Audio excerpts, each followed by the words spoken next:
Coucou très cher Ange, j'espère que tu te portes bien en cette fin d'année. Je te souhaite la bienvenue sur cette vidéo où je vais te présenter le dernier tirage de l'année que je vais faire pour l'année 2023. Donc c'est le tirage de la semaine du 18 au 24 décembre. Et parce que la semaine d'après, je vais être en repos.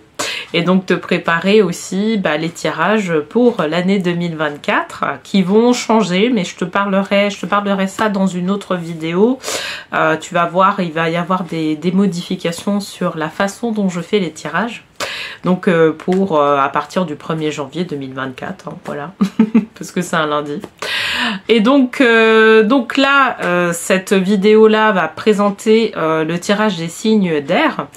Et d'ailleurs aussi, j'oublie pas, je te remercie de tout le soutien que tu m'as apporté pour cette année 2023. Ça m'a fait chaud au cœur de pouvoir me déployer et pouvoir t'aider justement à voir tes challenges, je dirais financiers, professionnels et même dans d'autres domaines de la vie, dans des domaines plus transverses. Et donc je voulais aussi, je tenais à te remercier pour m'avoir suivi tout au long de cette année. Donc c'était ma première année justement où je développe cette chaîne YouTube, donc ça me fait chaud au cœur de voir des abonnés, de voir des likes. Donc vraiment merci du fond du cœur. Et donc pour clôturer cette année, on va clôturer le tirage avec la tendance, je dirais, de la semaine. Je vais tirer ça des 100 cartes pour vivre de son abondance de Lilou Masset. Et donc ça va nous permettre de pouvoir justement savoir dans quelle tendance on va être sur cette semaine de Noël. Voilà. Alors, qu'est-ce qu'on nous dit pour les signes d'air? On nous parle de famille. Bah tiens.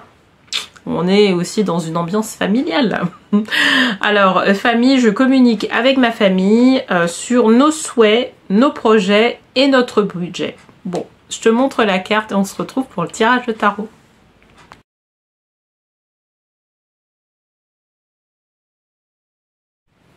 Hello, très cher signe d'air. Donc, pour rappel, j'avais tiré la carte famille. Donc, je communique avec ma famille sur nos souhaits, nos projets et notre budget. Bah, ça tombe bien, en fait, parce que là, actuellement, on tombe sur des fêtes familiales. Donc la fête de Noël, en l'occurrence.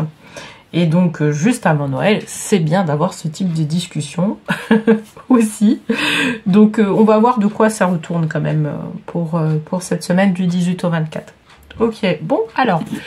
Pour faire le tirage général, je vais utiliser le tarot des anges. Et je vais tirer une dernière carte du petit oracle des anges.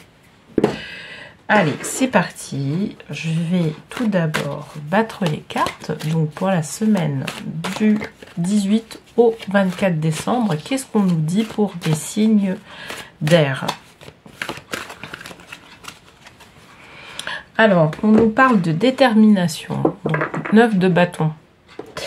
C'est une très bonne carte parce que, en fait, ça permet à la fois de dire, voilà, qu'on a cette valeur-là, une certaine détermination dans la vie, mais ça veut dire aussi que quelque part, par rapport à tout ce qu'on peut faire, on a cette volonté-là de pouvoir faire en sorte que les choses puissent aboutir.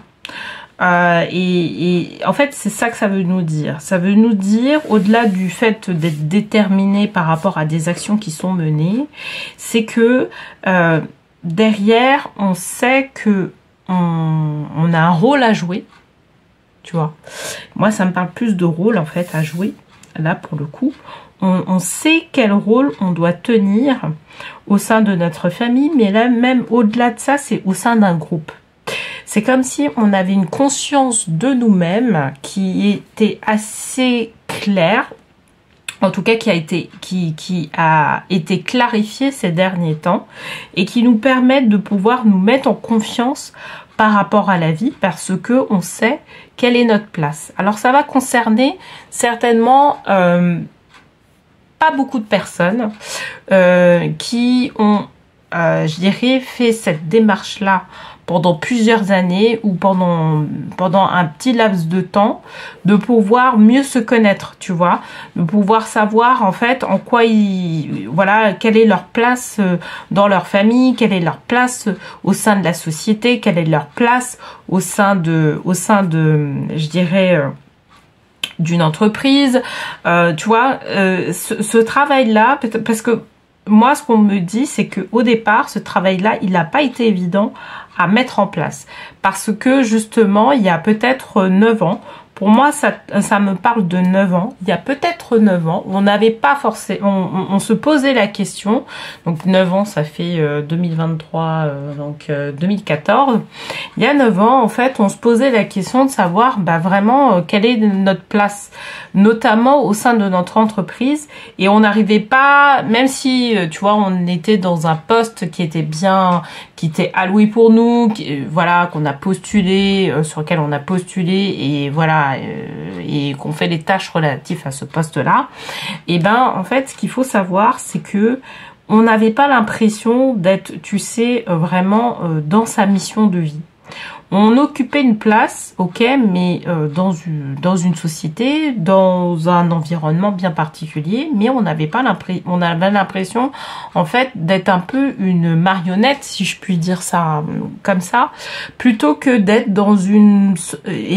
C'est-à-dire que, quelque part, on faisait certaines choses de manière complètement inconsciente. Et là, en fait, depuis ces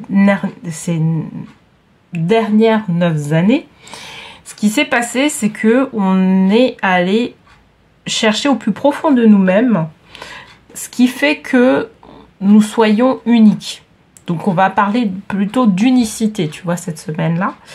Et qu'on soit unique, que ce soit au sein d'une entreprise, que ce soit au sein de la société, que ce soit au sein de notre famille.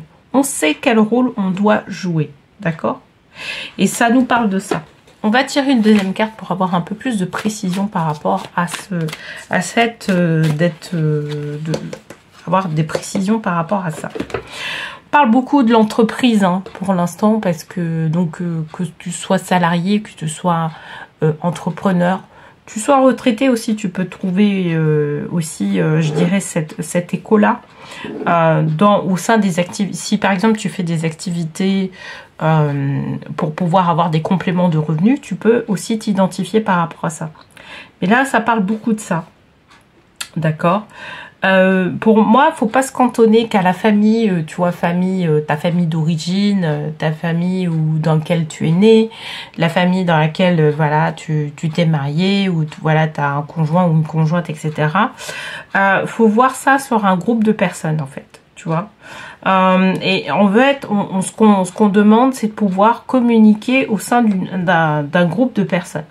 Pour moi, ce groupe de personnes, c'est la famille entreprise. D'accord? Parce qu'on n'a que des bâtons qui sont ici. Et pour moi, c'est lié à l'entreprise. Alors, moi, je pense que, tu vois, cette détermination-là, donc, tu te trouves, toi, déterminé.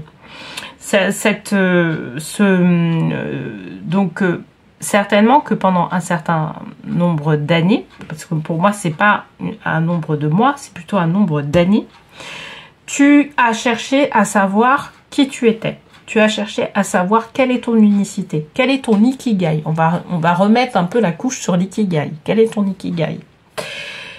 Pour pouvoir construire derrière une activité qui te soit, je dirais, pérenne.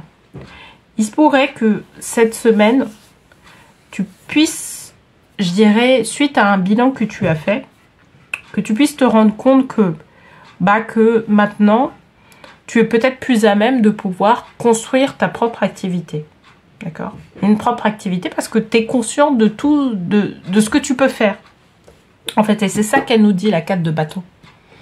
Elle nous dit, voilà, en fait, tu peux prendre une activité d'indépendance parce que tu as une telle conscience de qui tu es, une telle conscience de ton unicité, que, en fait, tu peux te permettre, d'ici quelques temps, moi, je pense que là, on peut parler d'ici, 4 semaines, voire 4 mois. D'accord? Te dire, pouvoir construire maintenant une activité à mon compte. Tout en gardant par exemple ton emploi ou sinon peut-être à terme de pouvoir te mettre à 100% dans une activité à ton compte.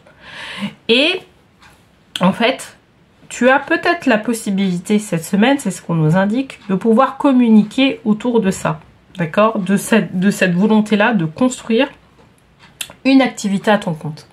C'est ce qu'on veut nous dire en fait. Mais il va falloir communiquer avec les personnes qui sont concernées par cette communication. Alors ça peut être le RH, ça peut être par exemple ton N+1, ça peut être ton manager, enfin voilà, pour pouvoir faire en sorte que cette construction-là puisse être faite. D'accord?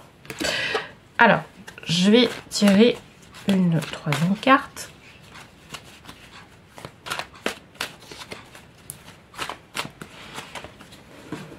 Donc, on nous dit la tempérance.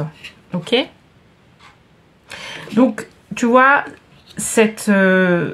là aussi, alors, on parle de la tempérance ange de paix parce que derrière, il va falloir pas falloir être, tu vois, dans l'impulsivité de, tu vois, tout bazarder et de construire tout de suite son activité, etc. Ça va prendre du temps, d'accord? Et c'est pour ça qu'on nous parle de la tempérance.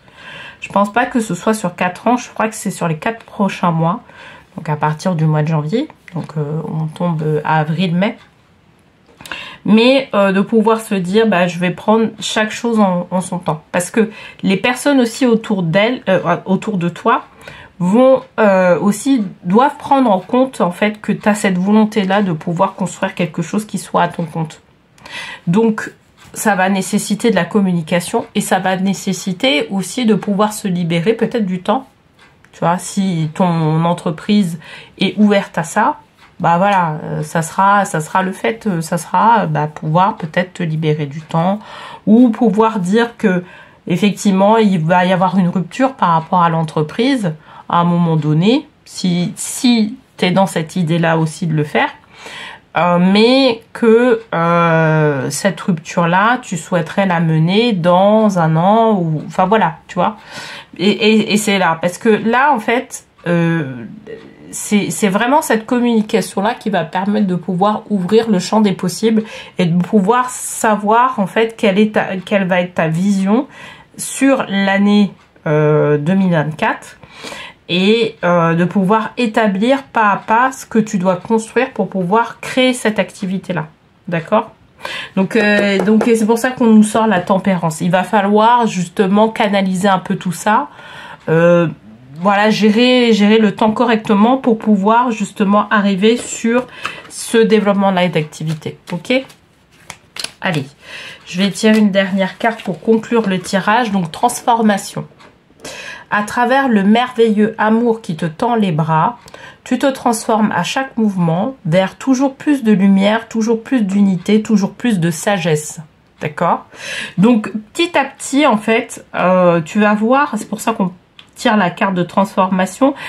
Tu vois, ça se fait pas du jour au lendemain. Ce projet-là, il va pas se faire du jour au lendemain. Il va pas pouvoir se mettre en place du jour au lendemain. Il va falloir observer et ça va demander aussi une transformation personnelle. Et c'est ça qu'on te dit, en fait, à travers cette carte de transformation. D'ailleurs, soit dit en passant, moi, justement, j'accompagne les personnes qui font ce type de transformation ou qui ont déjà auparavant lancé une activité pro en tant qu'indépendante et qui n'ont pas réussi et qui se sont retrouvés à devoir reprendre un job de salarié qui ne leur correspond pas vraiment et qui veulent par la suite en fait se relancer dans une activité professionnelle indépendante. Tu vois, moi j'accompagne ce type de personnes, donc si tu es intéressé, je propose une session gratuite d'accompagnement Rebirth de 30 minutes qui va sur lequel ça va permettre de pouvoir discuter justement de ton projet. Si tu n'as pas de projet, que tu te sens perdu aussi, ça peut aussi il y a des choses qui permettent de pouvoir débloquer la situation au fur et à mesure de la discussion. Donc n'hésite pas si tu es intéressé par ça. Il y a un lien qui se trouve en bas de la vidéo. Et donc, tout ça pour te dire que là, ça va nécessiter un processus de transformation personnelle et voire un processus de transformation spirituelle, d'accord? Et il faut le prendre en compte dès le départ, d'accord? Si tu es dans cette perspective-là, en tout cas, il va falloir le prendre en compte dès le départ. Effectivement, tu peux arriver à tes objectifs. Maintenant, il va falloir de la communication et il va falloir faire en sorte d'être aussi aligné avec le temps qui te sera, accordé par rapport à ça. D'accord, et effectivement, ça demande aussi de la négociation d'une certaine manière, tu vois. Donc voilà. Bon, écoute, j'espère en tout cas que ce tirage t'aura parlé. S'il te parle, n'hésite pas à me l'indiquer en commentaire. Et puis, n'hésite pas aussi à liker, à partager cette vidéo. Bien évidemment, comme je te disais en début de vidéo, je te remercie vraiment pour tout le soutien que tu m'as apporté durant toute cette année 2023. Ça me fait chaud au cœur et franchement, je pensais pas avoir un certain nombre d'abonnés. Je dirais ce nombre d'abonnés là, je dirais quasiment un an après sa sortie, donc après avoir exploré cette chaîne. Donc vraiment je t'en remercie et on va se retrouver avec plaisir à partir du 1er janvier, donc quelques jours avant. En général, je diffuse la vidéo à partir du vendredi, donc je pense que ça sera le vendredi 29 décembre. Tu verras une vidéo des signes d'air. Voilà. Bon, allez, je te souhaite de belles fêtes et je te dis à l'année prochaine.